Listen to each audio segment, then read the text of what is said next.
Hello and welcome to Froch on Fighting with me, Carl Froch, aka The Cobra, former unified super middleweight world boxing champion and International Boxing Hall of Famer. So this weekend, what the hell went off? What was that all about? Tyson Fury and Anthony Joshua both got the job done. They both boxed in their warm-up fights, which I wasn't happy about, as you know. Don't think they need warm-up fights, but that's for another argument. But these two fighting and both winning does not tell half the story. Let's get straight into it, starting with Anthony Joshua. Now, I was watching AJ and the build-up quite closely and looking at him and saying, should he be in the ring? Should he be fighting so soon after the tragedy that everybody knows about? But 7 months, he's had a good camp with Usyk's team. Seems to be on the ball. But everyone around the word around the campfire is that he's firing on all cylinders. His training is amazing. He's meticulous. He's digging deep and he's enjoying it. So he's fit and strong.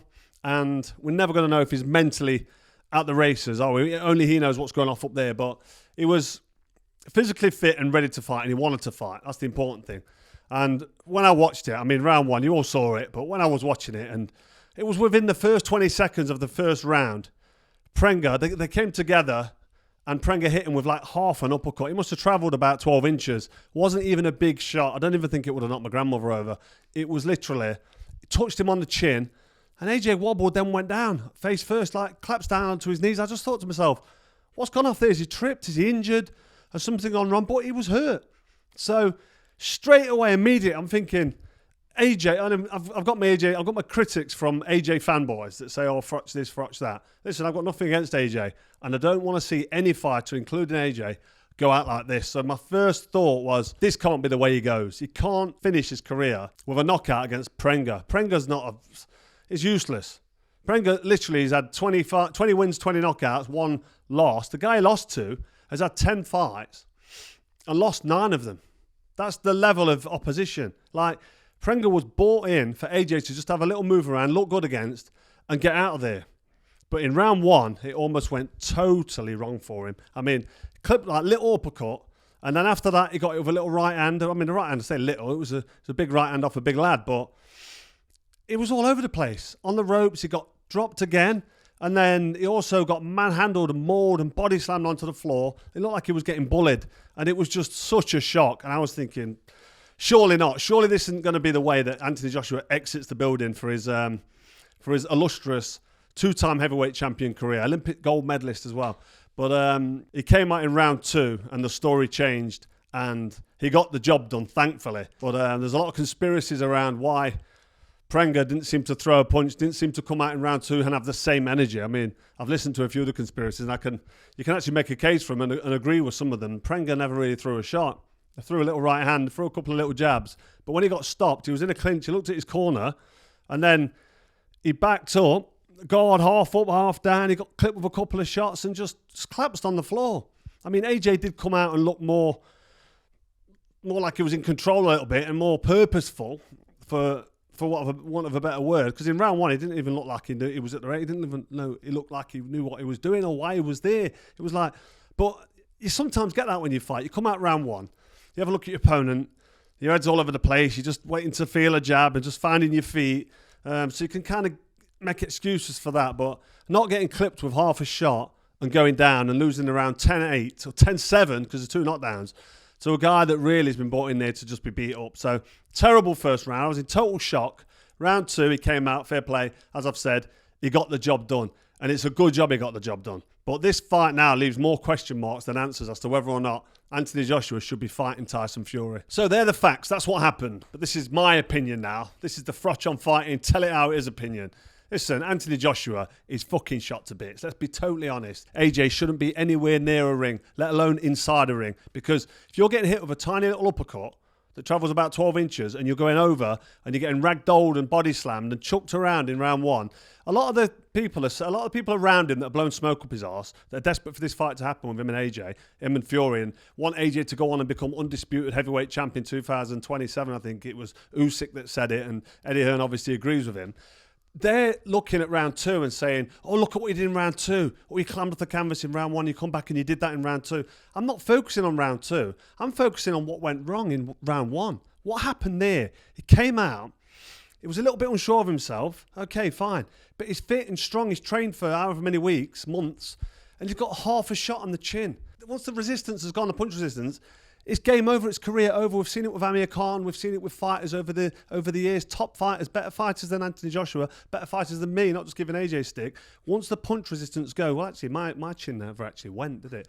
I've always had a granite chin. I've only been knocked down twice and got up to win. So I'm a bad example. But fighters' chins go, and when they're gone, there's no coming back. And AJ can't take a punch. The only caveat to that is fighting Tyson Fury, who also looked pretty shocking, didn't he? He looked pretty terrible. But we'll get to him in a minute. But back to Eddie Hearn and people like Tony Bellew. Tony Bellew's my mate, but he's telling me, why ain't anyone having a go at Nassim Mohammed when he climbs off the canvas in round 1 against Kevin Kelly? Come on, you can't compare Nassim Mohammed and Kevin Kelly to Anthony Joshua and Pringa. You just can't. It's a different fucking stratosphere. It's not even in the same ballpark. It's a different sport. What Anthony Joshua did and the way he got dropped in round 1 and manhandled and bullied after everything he's been through. Don't forget, he's been down about 6 or 7 times in his last 2 meaningful fights. Dubois dropped him. Dubois world class. Obviously, the fake Paul fight, forget that. And now this fight, he's been down again 2 or 3 times. His punch resistance is gone. He doesn't need to fight anymore. Former 2-time heavyweight champion of the world, Olympic gold medalist. He's had it off. He's had a fantastic career. Brilliant. Top fighter. Top career. Mega Bunsen burner. Why is he getting hit on the chin now? I said it before about the Dubois fight. Don't fight anymore. You're getting hit and you could get seriously hurt. You could get an injury you're not going to walk away from. Anybody that's telling him he can be getting in there and fighting again at any meaningful level, at world level. We talked about undisputed champ in 2027. It's not going to happen. You've got Ajit Kabiel. You've got Moses Atama. You've got even Justice Hooney and Fabio Wardley. People like that. They're going to be relentless. Once they clip him, they're going to keep going on him. Obviously, he's fighting Tyson Fury. It's still a mega fight. It's still a big fight because it's even arguably more now. An even more interesting fight because Fury looked bad. But don't forget, Fury's been fighting since he was 5 years old. It's like subconscious reactions and reflexes and punching. He just knows how to do it when his eyes are shut. He's grown up with it. Anthony Joshua was a manufactured fighter. Okay, he's won Olympic gold medalist and is 2-time heavyweight champ. But in terms of natural ability, natural fighting, Tyson Fury will do a number on AJ, in my opinion. Even though Fury's past his best now and not firing on the cylinders that he was when he was in the ring against Deontay Wilder, Anthony Joshua can't take a punch and he can't get out of the way of the punches, and it's just dangerous. So when I say the people around him are telling him all the wrong stuff, you can't blow smoke up his arse and tell him that he can become an undisputed champ because that can't happen. That's an impossibility. The AJ fight against Tyson Fury is potentially a decent fight, but to tell him that focus on round 2, look at what you did in round 2, you came out and you finished him off. Yeah, Prenga's not a world-class fighter. He's not an elite-level fighter. He's been beaten by a guy who had 10 fights, 9 losses, 1 win. He lost to that guy. And this guy's nowhere to be seen or heard. Pringa is literally below the journeyman level. He's not even a white-collar fighter, and he's knocking AJ on the floor. When we listen to him talking on television and on the interviews, you can tell the blowing smoke up his arse and telling him in his ear, you've got it, look at round 2, look how good you was, look at what you can do when you let your hands go. Tony Bellew, again, I'll go back to him because he's saying he's the most ferocious fighter when he lets his hands go, when he puts his shots together. And yeah, AJ can punch hard. And he is fast and he is dangerous, but he ain't got it anymore. It's not in the tank anymore. When you can't take a punch, you've only got to get clipped on your way in, as we saw against Pringa, and it's fight over. So I just want a bit of honesty. Let's just say this fight with Tyson Fury is a great fight because it's an more evenly matched fight. Fury looked terrible. Still got to talk about him in a sec. AJ's finished. He's got no punch resistance. I'm saying he's finished because he has got no punch resistance. And he hasn't. We saw that in abundance in round 1 against a nobody. So let's not skirt around it. Let's not try and dress it up in any other way. AJ's chin cannot take a punch. He's got a glass jaw. And it's never going to be solid anymore. It can't be. He's actually, I don't want to be too critical, he's actually never really had a chin. Dylan White rocked him and hurt him. An old man, in over 42-year-old Vladimir Klitschko, dropped him. Yes, he got off the floor to win, but he gets rocked and hurt. Look what Andy Ruiz did to him. Daniel Dubois fucking hammered him. He's never been a guy that can take a big punch. I know it's in heavyweight boxing, but still, he's not known for having a strong chin. And now his punch resistance is totally gone. He needs to call it a day. And the people around him need to be honest with him, or he's going to end up getting seriously hurt. So having said all that, Anthony Joshua has got 2 options. Option 1, retire.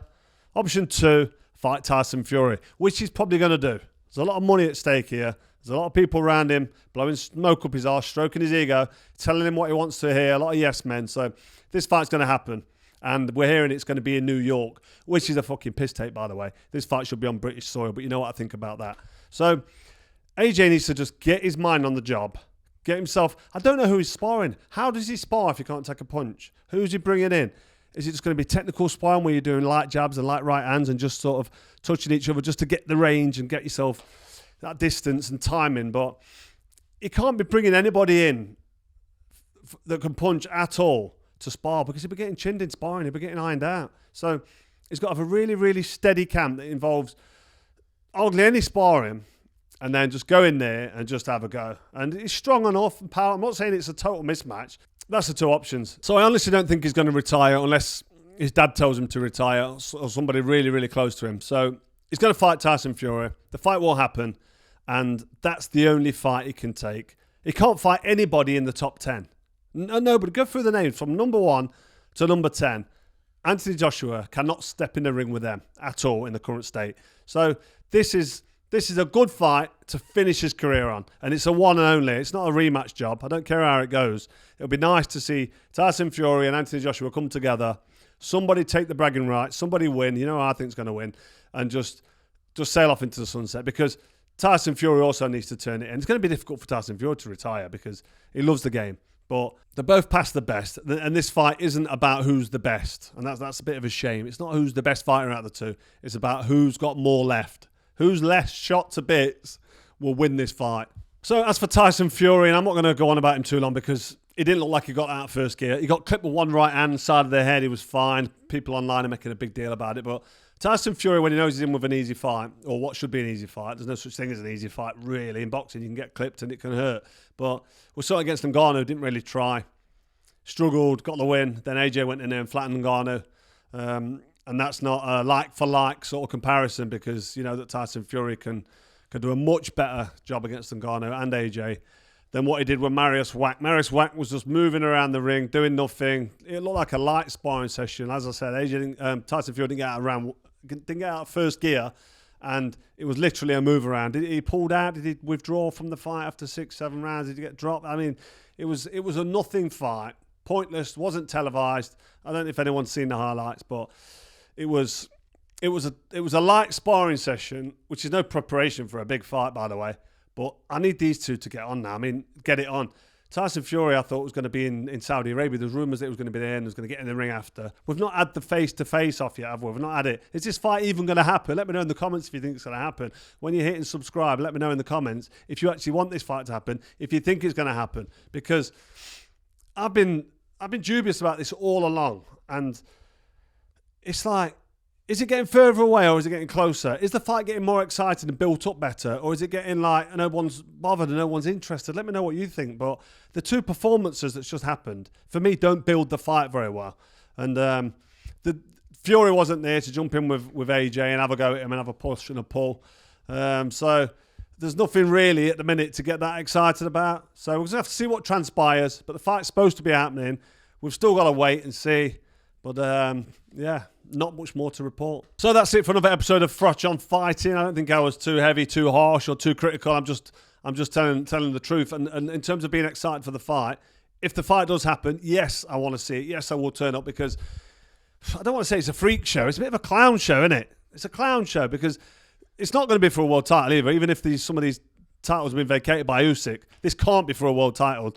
Either of them aren't even ranked in the top 10 in the world. I don't even think the top 10 rankings. So it's like Tyson Fury might be, but I don't think AJ is. So let me know in the comments what you think. Do you want to see this fight? Are you excited? Is it building nicely? Do you think that AJ should be in the ring again? Do you think his punch resistance gone? Tell me. I'll go through all the comments, have a look at them, and I'll read them and I'll respond to them. I'd be interested to know your thoughts. But thanks for tuning in. Don't forget, if you haven't already, hit subscribe to the best channel in the business. And we'll see you very soon. God bless.